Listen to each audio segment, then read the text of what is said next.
조국 찌드에게 이재명에게 납작 엎드렸다. 네, 조국이 이 조국 혁신당 이 대표로서 이재명을 방문을 했습니다. 자, 둘이서 무슨 얘기를 했는가? 뭐 우리 서로 잘해보자 이렇게 얘기를 했죠.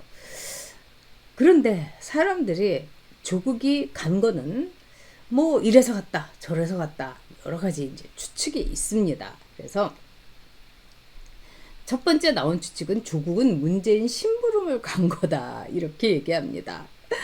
그러니까 문재인이 조국한테 뭐 빚도 있겠다. 조국도 문재인을 이 후광으로 삼고 있겠다. 이러니까 문재인이가 이재명한테 내 수족 다 잘라버리고 나 안 죽었어. 이러면서 조국을 딱 들이밀면서 가만 안 둘 거야. 부셔버릴 거야. 뭐 이렇게 얘기를 했다는 이런 이제 뉘앙스 그런 뜻으로 조국이 문재인 심부름을 갔다. 이렇게 보는 사람도 있습니다. 이건 절대로 아닙니다. 여러분 문개벌인이 어떤 위인인지 아시지 않았습니까? 자기 수족들 다 잘라도 꿍 하고 입 꽉 다물고 있습니다. 그러니까 이상민 의원이 문재인이는 절대로 뭐라고 할 사람이 아니다. 자기랑 같이 일하고 고생했던 사람들이 다 공천 날아가고 그래도 문재인은 일체 한마디 하지 않을 거다. 이게 또 문재인이기도 합니다. 옛날부터 그랬죠. 이게 어제 오늘의 일이 아닙니다. 그런데 조국이 조국 혁신당을 만들면서 문재인이 조국을 이재명한테 탁 들이밀면서 정말 이럴 거야 이렇게 했다는 이야기가 있습니다만 이거는 말도 안 됩니다. 왜 그러냐? 여러분 이재명이 무지막지하게 공천으로 정말 피비린내 나게 여기저기 그냥 혈흔이 낭자한 공천을 보셨을 겁니다. 이재명 공천 찢어 밝힌 거죠. 그래서 지금 이 민주당은요 100% 이재명 당이 됐습니다. 이재명은 무서울 게 없습니다. 이재명이 좀 아쉽고 이럴 때 심심하고 그러면은 문재인을 좀 찾아갔죠. 그래서 나 여기 찔렸어요. 아니 여기 이렇게 자상 입었어요. 뭐 이렇게 하면서 막 보여주고 이랬죠. 그때 이재명은 테러를 당했음에도 불구하고 헬기 뭐 황제 헬기 사건부터 시작해서 아니 뭐 1cm 뭐 이게 꼬맨 거야 뭐 열상이야 자상이야 뭐 여러 가지 얘기가 있어서 굉장히 안 좋았어요. 그래서 이재명이가 자기가 아쉬울 때 문재인을 찾아갔죠. 그런데 지금 어디 떴습니까? 지금 이재명은요 문재인이 필요가 없어요. 문재인은 이미 용도 폐기한 겁니다. 예, 내가 겪어보니까 진짜 웃기는 애인데 무력하고 얘는 그냥 내가 그냥 소리 한번 하고 올라대면 이러면서 도망가래다. 이거를 이제 아는 거죠. 그리고 이재명은 안전장치를 해놨습니다. 종로에 누구를 공천했어요? 노무현의 사위가 직업인 곽상원이를 공천해줬어요. 그러니까 곽상원이를 공천해준 거는 이 좌파들의 국모로 지금 떠받들여주고 있는 권양숙이의 요청을 받아가지고 권양숙이가 이랬다는 얘기가 있습니다. 얘가 말만 변호사지 사건도 안 들어오고 정말 먹고 살기도 힘들고 막 이러니까 얘 좀 어떻게 공천 꼭 주세요. 뭐 이렇게 얘기했다는 얘기가 있습니다. 근데 곽상원이가 먹고 살기가 힘들지가 않죠. 여러분 이 맨하탄은 아니고 이 뉴저지에 엄청나게 좋은 콘도미니엄이 있어요. 여기는 사교 클럽도 있고요. 그 다음에 뭐 유럽, 그 다음에 아랍, 그리고 우리나라의 노정연이라고 미세스 곽이죠. 네, 노정연이라고 노무현 대통령의 이 딸이 이 산 어마어마하게 비싼 콘도미니엄. 우리 아파트라고 할 수 있겠죠. 우리나라 식으로는 아파트인데 이제 그 사람들은 콘도미니엄이라고 부르는데 굉장히 좋은 곳입니다. 제가 직접 가봤다고 여러분께 말씀드렸죠. 자, 그때 어떻게 박연차한테 보낸 돈을 집을 사라고 권양숙이가 줬는가? 100개의 계좌를 쪼개기로 해서 보냈습니다. 이거는 굉장히 많이 해본 전문가의 솜씨라고 합니다. 그러고 나서 이 머쓱해진 노무현 대통령이 이임기한테 가가지고 뭐라고 했느냐. 이 얘기 뭐 피아제 시계라든가 뭐 이런 얘기 좀 안 했으면 좋겠다. 그리고 언론에다가는 이 노무현 쪽에서 어떻게 얘기했느냐. 노무현 대통령은 박연차한테 유학 자금으로 권양숙이 다 받았다고 생각했다. 근데 보니까 콘도미니엄을 사줘서 이렇게 집을 사줄 수가 있느냐. 유학자금하고. 아니 유학자금이나 콘도를 사주거나 이건 똑같은 거 아닙니까? 박연차의 돈을 부정하게 아주 불법적으로 받은 거예요. 근데 권양숙이가 유학자금이라고 속여가지고 딸한테 집을 사줬다. 뭐 이렇게 되는 거예요. 자, 이거를 이번에 국민의힘에서는 100% 이용해야 됩니다. 근데 국민의힘에서 제가 보기에는 최재형이를 공천한 것 자체가 참 큰 패착이라고 봅니다. 아니 최재형처럼 무기력하고 세보게에다가 그 다음에 늘보 정치를 하는 이런 사람을 왜 공천을 했는지 이번 공천 가운데서 제일 그 미스테리어스하고 불가사의한 게 이 최재형의 공천이죠. 그리고 지금 최재형 그렇게 열심히 하지도 않는다는 거예요. 맨날 그 곽상원이만 막 골목을 훑고 막 난리라는 거예요. 제가 볼 때는 판사를 했던 사람들의 이 스타일 같습니다. 어쨌든 문재인 싹 쳐냈고 그 다음에 이제는 여러분 뭐 황후화 같은 영화 보셨죠? 장애모에 거기 보면은 뭐 그냥 반란이 성에서 일어나갖고 온 성 안이 피비린내가 됐는데 그냥 그 다음날로 싹 씻어버려가지고 그냥 깔끔한 평소의 모습으로 보이는 아주 소름 끼치는 장면이 있죠. 지금 민주당의 이재명이 하는 짓이 그렇습니다. 이 망나니들을 시켜가지고 정청래 같은 망나니를 시켜가지고 친문들 목을 다 쳤어요. 비명 행사라고 하는데 제가 보기에는 비명도 못 지르고 찍소리 못하고 친문들 다 죽었어요. 그리고 나서 안전장치로 권양숙이 치마폭을 치마꼬리를 탁 잡은 거죠. 그러니까 이런 계산 있어. 상당히 뛰어난 정치적인 감각이라고 볼 수밖에 없죠. 왜? 그만큼 이재명이는 자기가 감옥에 끌려가지 않기 위해서는 수단과 방법을 가리지 않고 말이 그렇지 노무현 사위를 공천을 그것도 종로에 공천을 주는 거 보통 사람이면은 정치하는 사람이라면요 심장 떨려서 못합니다. 종로가 어떤 데인데 거기를 아무런 이유 없이 오로지 노무현 사위 권양숙의 부탁으로 줬다. 뭐 이런 상황입니다. 그래서 이 조국이 말하자면은 문재인의 심부름을 갈 이런 게 아니죠. 문재인은 이미 죽었습니다, 여러분. 민주당 안에서요. 조국이 오늘 또 무슨 얘기를 했습니까? 이런 얘기를 했죠. 민주당의 발목을 절대로 잡지 않겠다. 우리는 비례대표만 내고 비례대표가 된다 하더라도 윤석열 정권과 맞싸우면서 민주당의 발목을 잡지 않겠다. 이건 뭐냐면요.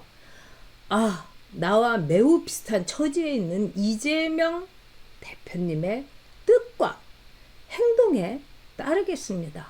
이러면서 조국이 충성맹세다. 이렇게 보시면 됩니다. 조국은 알고 있는 거죠. 민주당이 얼마나 완벽한 찐당이 됐는지, 이재명 당이 됐는지. 그렇다면 조국도 내 살기 위해서는 이재명 앞에서 충성맹세하면서 납작 엎드리는 게 최선이다. 이렇게 본 겁니다.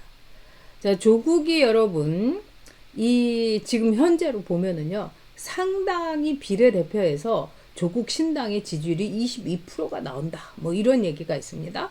그리고 많은 여성 커뮤니티라든가 이런 데 보면은요 이런 얘기가 나와요. 뭐 지역구는 민주당 그리고 비례는 잘생긴 조국을 찍자. 조국님 그렇게 멸문치열을 겪으시고 막 눈물 흘리고 뭐 이런 말할 수가 없어요. 그렇기 때문에 이재명과 조국은 윤정권 심판이라는 간판을 같이 이렇게 들면서 선거에 협력하는 그 모양새를 정치적으로 보여주는 겁니다. 그런데 조국 신당의 지지율이 지금 22%가 뭐 이런저런 데서 나오고 있다고 합니다. 이러니까 민주당으로서는 비례 의석이 완전히 지금 덜덜덜 떨리고 있는 거예요. 온갖 반대한민국 세력들, 경기 동부 이 세력들을 모아가지고 위성정당까지 만들어 나왔는데 이 조국이 만만치 않게 나온단 말입니다. 근데 민주당에서는 처음에 조국하고 절대로 가까이 하지 말자. 왜? 조국의 강, 입시 비리범하고 찌싸범이지만은 입시 비리범처럼 대한민국의 온 국민들이 정말 치를 떠는 게 입시와 병역 아니겠습니까? 그러니까 나는 이재명 생각에 조국보단 내가 나아. 뭐 검사 사칭이라든가 기물 파괴라든가 음주운전이라든가 조국처럼 그렇게 가짜 위조 뭐 표창장 만들고 이러지는 않았잖아 뭐 이렇게 생각하는 거예요. 그리고 조국하고 이재명하고 딱 손을 잡고 있으면은 사법 리스크도 더블이죠. 저 간판 갈 녀석들 둘이서 좋아 죽네 이렇게 볼 수 있는 거 아니겠습니까? 그래서 이재명은 원내 정당 중심으로 연대를 하자 이렇게 말하면서도 이 조국하고는 좀 거리를 두는 게 좋겠다 이렇게 이제 생각을 하고 있는 거죠. 자, 이 서로 쳐다보는 눈길 매우 복합적이죠. 또 넥타이 또 시퍼런 거 메고 둘이서 이렇게 만났습니다. 자, 그런데 조국이 지금 이렇게 보면은 비례대표에서 의석을 뭐 10석, 뭐 12석 이런 얘기까지 나옵니다. 그러면은 조국이 제3당이 돼가지고 일종의 조국이 어느 쪽에다가 손을 들어주느냐에 따라서 캐스팅 보터가 될 수 있다. 그러니까 조국 신당을 붙잡기 위해서 하다못해 국민의힘까지도 조국한테 매달릴 수도 있다. 뭐 이렇게 막 그 이야기하는 사람들도 있습니다. 그런데 제가 보기에는 힘들지 않을까 싶습니다. 왜 그런가? 이 조국의 제3당을 이 무지막지한 막산이 이재명이 과연 용인할까요? 이재명이 조국의 제3당이 되는 거를 용인을 한다면은 자기 자신이 굉장히 자리가 불안해지는 거죠. 이재명은 뭡니까? 절대로 감옥 안 가는 거. 이게 목표인 겁니다. 그래서 경기 동부 연합 출신들한테 다 배지 달아주고 이러면서 과격한 반대한민국 세력들, 종북 세력들의 위성 정당을 만들면서 이 사람들에 대해서 일종의 쓰임새를 갖고 있었던 겁니다, 여러분. 자, 그리고 임종석이 이제 탈당을 한다고 자기가 먼저 이 김종민한테 이석현한테 전화를 했다는 거 아닙니까? 그래서 이석현은 종석이가 오면은 뭐 해볼만 하죠. 뭐 이러면서 이 핑크빛 미래를 꿈꿨다는 거 아닙니까? 근데 임종석이가 그날 밤 12시 넘어가지고 전화를 받지 않았다는 거예요. 그리고 사람들이 그럼 임종석이가 왜 갑자기 저렇게 마음을 바꿨을까? 임종석이야말로 배지가 굉장히 갈망할 배지가 없으면 안 될 처지입니다. 임종석이 울산 부정선거에 걸려있죠. 태양광에도 걸려있죠. 거기다가 임종석의 재산은 그렇게 뭐 선거도 치르고 뭐 했는데도 오히려 늘어나고 임종석의 딸이 시카고 예술대학이라는 정말 미국에서 비싸기 짝이 없는 이 대학을 다니면서 부인과 딸이 호화 생활을 하는 거예요. 그 동아라는 그 딸이요. 그래서 뭐 1,500만 원짜리 까르띠에 팔찌를 차고 있고요. 그 다음에 그 엄마하고 딸이 집에서 이 그 홈웨어, 라운지웨어 이거를 입고 사진을 찍었는데 저는 뭐 몰랐는데 그런 쪽에 밝은 제 지인이 말해주길 저게 하나에 700만 원에서 800만 원씩 하는 롤러 피아나다 이렇게 얘기를 한 겁니다. 집에서 800만 원짜리 옷을 입을 수가 있습니까, 여러분? 와, 저는 굉장히 놀랐습니다. 문제는 뭐냐? 임종석이가 자기 식구들한테 초호화 럭셔리 생활을 할 수 있도록 돈을 그냥 왕창 보내줬다는 거죠. 도대체 그 돈이 어디서 났을까요? 여기에 임종석의 탈당하지 못한 속내가 있을 겁니다. 다음에 당대표 하려고 임종석이가 남았다? 당대표보다 배지죠. 대선에 나가려고 임종석이가 탈당을 안 했다? 대선은 개뿔. 자, 임종석은 저는 결국 협박받았다고 생각합니다. 임종석이 그동안 살아온 인생을 이렇게 여러 가지를 볼 때 임종석이는 탈당을 하려고 하다가 와, 너 탈당한다고? 좋지? 이러면서 막 여기서 왜 뿌드득 뿌드득 소리가 나게 딱 하면서 해봐. 어떻게 되는지. 해봐. 임종석이 아마 얼굴이 안색이 확 변하면서 알겠습니다. 남아있겠습니다. 이렇게 했을 겁니다. 물론 이제 그 배경이라든가 그 과정에서는 이제 찌찌명당이 된 민주당의 상황이 임종석에게 만만치 않게 전해졌을 겁니다. 자, 다시 우리가 돌아와가지고 그러면은 이재명이가 안전장치를 몇 개를 해놨죠. 뭐 가장 큰 안전장치는 이 이재명 당으로 민주당을 완전하게 만들어버린 거. 지금 그 민주당에는 뭐 친명, 뭐 비명 이런 거 없습니다, 여러분. 다 친명뿐이에요. 그냥 오로지 친명, 뭐 반명, 비명 없습니다. 그런데 위성 정당의 이른바 민주개혁진보연합연대 뭐 하든 이름도 뭐 같아요. 여기에 경기 동부연합의 이른바 종북 세력들을 싹 집어넣었죠. 그 다음에 용해인이를 비롯해가지고 뭐 아주 이 사상이 불순한 사람들 싹 모아갖고 배지를 쫙 달아준다고 했어요. 자, 이 용도는 뭘까? 뭐 두 가지 용도가 저는 있다고 생각합니다. 첫째 용도는 뭐냐? 이재명이 자체가 그야말로 좌파 본색 그리고 빨갱이입니다, 여러분. 뭐 문재인이 빨갱이인 거는 철학적인 사상적인 빨갱이라고 한다면은 이 이재명이 렛츠라는 거는 행동으로 보여주는 거죠. 렛츠가 뭡니까? 혁명이란 이름으로 폭력과 피를 보는 것을 아무렇지도 않게 생각하는 사람들이 바로 렛츠입니다. 우리나라에서 4.3이 그랬고요. 결국 이건 500명의 남로당 공산당원들이 피를 보면서 폭동을 일으켜갖고 대한민국을 저지하려고 했던 겁니다. 자, 이재명이 그동안 쓴 뭐 책이 몇 권이 있습니다. 근데 그 중에 그 완전히 그 혁명에 대해서 쓴 게 있습니다.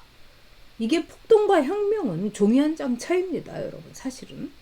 그런 점에서 이재명 스스로가 이른바 종북 세력들하고 궤를 같이 한다. 똑같은 종북 세력이다. 이렇게 볼 수 있죠. 이화영이가 뭐 첫 번째 그 검찰 진술에서 그때 대동한 변호사가 설주안했다고 하죠.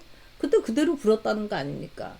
200만 달러를 100만 달러에서 200만 달러를 쌍방울 해서 대주기로 했다.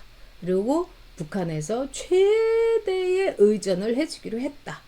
그리고 이재명에게 보고를 했더니 이재명이 고개를 끄덕하면서 잘 됐으면 좋겠다. 뭐 이런 식으로 얘기를 했다는 겁니다. 아주 생생합니다. 그리고 이화영이 뭐라고 했느냐. 이 현대 아산을 끼고 대북을 한 것처럼 대북 이 정치를 한 것처럼 이재명도 기업을 끼고 해야 된다. 이렇게 얘기했다는 거예요. 자, 그런 점에서 이재명 스스로가 종북 세력들과 함께 손잡고 있는 형상이다. 두 번째, 이 경기동부연합을 비롯해가지고 이 종북 세력들의 특징은 여러분 폭력성입니다. 한때 이런 이야기가 있었습니다. 문재인 청와대에는 전대협 세력들이 잡고 있었죠. 임종석 비롯해가지고요. 그리고 경기도에는 이른바 이재명과 더불어서 경기 동부연합 세력들이 잡고 있었다. 한총련 세력들이 그때 함께 했었다. 그러면 전대협과 한총련 동부연합 이 차이가 뭐냐? 이미 그때 결판 났어요. 전대협은 폭력을 제1의 가치로 내세우지 않습니다. 그러니까 걔네들 뭐 위수동기 뭐 이렇게 하더라도 이 폭력보다는 뭐 이렇게 주저리 이렇게 썰 풀고 뭐 이러면서 이 혁명으로 가기 위해서는 우리의 사상과 뭐 우리의 정의와 민중들을 교육시키고 뭐 이런 얘기 계속했던 애들입니다. 그게 전대회예요. 그런데 여러분, 한총련과 경기동부연합은 짱돌을 갖고 화염병을 던지고 그런 세력들이에요. 폭력을 통해 가지고 혁명을 완성하자. 이거는 엄청난 차이죠. 그렇다면 이재명은 왜 이런 종북 세력 한총련 경기동부연합으로 위성정당에 집어넣어갖고 배지를 달아주려고 했을까? 그들의 폭력성을 이용하려고 하는 겁니다. 이재명을 검찰에서 구인을 한다, 끌고 간다든지 이재명이 감방을 가야 된다, 뭐 이렇게 되면은 이재명은 경기동부연합 출신들의 종북 세력, 폭력에 익숙하고 폭력에 아주 최적화된 그런 세력들한테 야, 지금 철거반원 들어온다, 맞서 싸워라, 이런 것처럼 이 철거해야 되는 이쪽에 막 그 막대기 들고 곤봉 들고 쇠파이프 들고 들어오는 이 무지막지한 철거 반원으로서 위성 정당의 종북 세력들을 이용하려는 겁니다. 나 끌려갈 것 같아, 너희들 얼른 출동해, 이렇게 하는 거죠. 앞으로 이재명이 얼마를 버틸 수 있을지 모르겠습니다만 되도록 빨리 이재명을 감옥에 보내야 됩니다. 이재명이 버티면 버틸수록 어떤 일이 일어날까요? 국회에서 아주 눈꼴 사나운, 정말 모두들 가슴이 서늘해지는 그 폭동과 폭력의 한 장면이 점점 구체화될 겁니다.